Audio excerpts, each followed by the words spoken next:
So I've been struggling for quite a while now. I'm beginning to realize what a bad idea this is.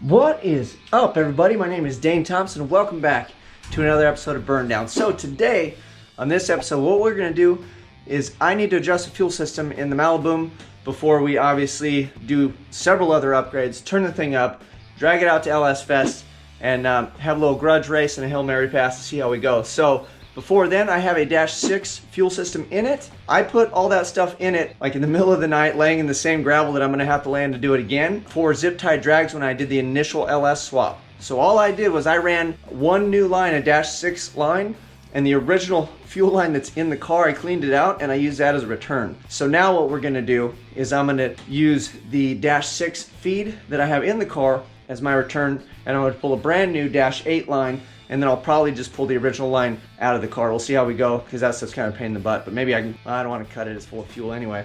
We've had fire issues in the past cutting into fuel lines, not very fun. So we'll figure all that stuff out. I'll show you how the system is run now or set up, and then we're gonna draw up a mock-up fuel system, I guess. And we're gonna head over to G&J, get at least one hose made, and then get the rest of the AM fittings that I don't have. I've got a handful, but I have to get the rest of them. And then we'll lander this thing and get started. Roll around in gravel today, pull out fuel lines, make new ones. It's gonna be a blast. So let's go take a look at the fuel system I got now, and then kind of go over what we're gonna do as far as upgrading it. Here is my existing fuel setup. This is the new line, and then that was the existing hard line. So this is a -6. This will be my new return, and then this one will probably go away, and we'll run a -8. We're gonna figure out routing and all that stuff. I don't know if I'm gonna hang the regulator maybe on the fender well and then just jump it across so I don't have to go through the frame, but we'll figure all that out in a little bit. So what we're looking at doing is upgrading this one to an 8 and then all the way through to the rails. I have a set of rails over there I'll show you. They're not for this intake, but we're gonna make hopefully some hold down adapters. And then all this fun tubing you see, this is for the flex fuel, which is gonna go away. I'll save this because I can integrate it later, possibly, but for the most part, we just wanna run E85 and go fast. I don't need to switch between gas and E85. So a lot of this stuff will go away. We'll simplify it, and it'll be -8 all the way through to the rails, and then just a -6 return back to the tank. And then the party can happen. So that is our plan. Let's get out of here, go buy some fittings that are probably gonna cost $1 million. I'm gonna write all this stuff down, take another trip back to G&J, and then that's it. And then before we go, I think I'm gonna sticker bomb my buddy's car because he left it here overnight.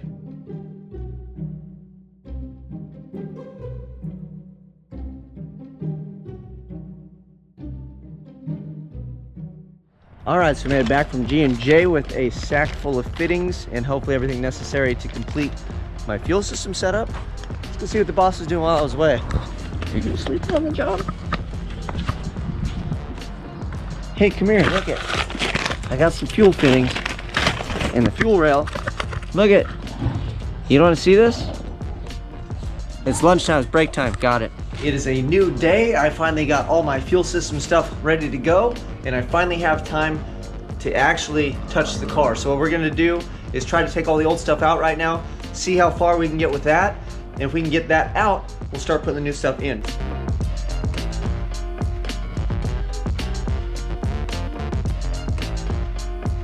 All right, we got the car up on jack stands real quick. We'll crawl underneath. I'll give you a look at how the fuel line was run. And like I said, I did this all like within a week to go to zip tie drags, but I didn't really skimp on the hard line, so let's check it out. That's the feed line,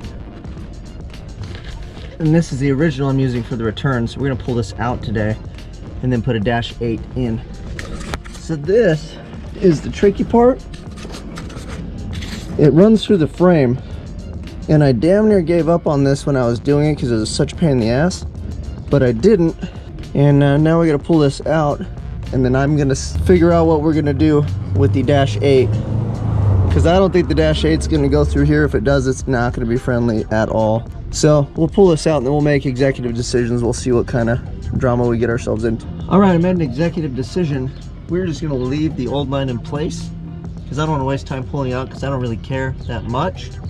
And then I found this hole, which was kind of filled up with debris. It was about a bit smaller, but I ended up pushing it in. So that's big enough for the Dash 8 to fit through. So we'll just come along from the back and then go and then sneak it in here. And then I think I'm still gonna try to go through here. So I may not have enough room up front. So let's go look up there. There's enough space. I'm just gonna have the trifecta of lines, but I don't care as long as it comes out. That guy can just kind of hang out, I guess. Then we'll just have the Three Stooges hanging out right there. I'm cool with that. Commence struggle. I'm feeling this is just gonna go very, very poorly.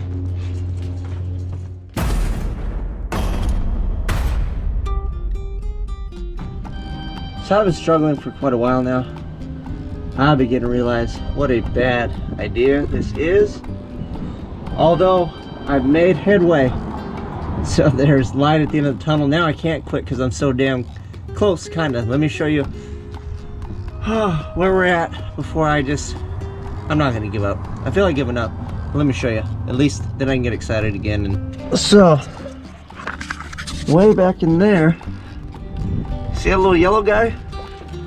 Way back there? That dude, way up there? That is my new line. So it has to go from there to this thing and then out here. Which doesn't look that hard, but it is. Sometimes in life, you think you have a good idea, and then you freaking struggle, and you're tired, and it's just not working.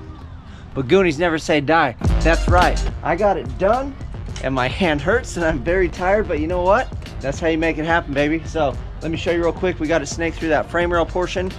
Hardest part of the entire fuel system, hands down. From here on out, it should be smooth sailing, although I'm running out of daylight, so we'll see how far I can get before I gotta wrap it up.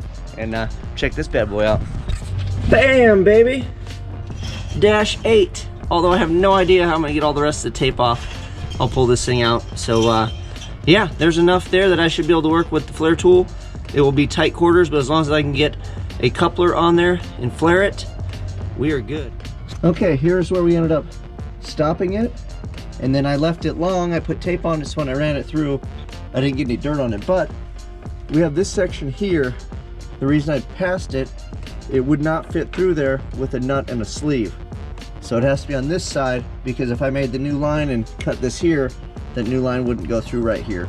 So we'll leave it long. I'm gonna attach all this stuff, and I got plenty of extra to work with here, and then we'll work on that up and over. All right, I am finally out from underneath this thing, at least until we check for leaks. But we're gonna move up to the front. We'll take it apart, figure out how we're gonna route some lines.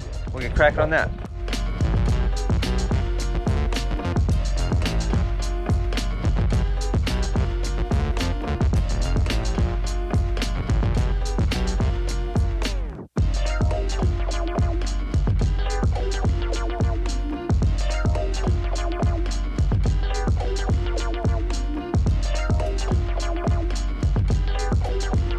Do you want to help me take the injectors out of the fuel rail? Yeah. Yes? Okay, here's your tool. All right, come over here. Let's try to get the 85 on you. All right, come over here. Put the screwdriver in here. And push it. Push it that way. Push hard. Woo! I got it. You got it. Okay, 3 more. Push, push, push, push. Woo! All right, 2 more right here. See if you can do it yourself. Push, push, do it. Wiggle, wiggle, push, push, push. Yeah, hey, you did that one all by yourself, my man. Okay, 1 more. See if you can get this last one like a boss. Oh, you okay? All right, wiggle it. Wiggle it. Push. Wiggle. Push. Push. My man. Hey. You did it. Yeah? High five.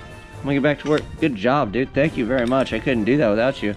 He did those last 2 all by himself. That was rad. Good job, dude. Good job. All right, I took everything back off and I've decided to make the hold downs for this. I don't like the location of the holes, so we're gonna make new ones in these and either ruin them or it's gonna work. Hopefully it works.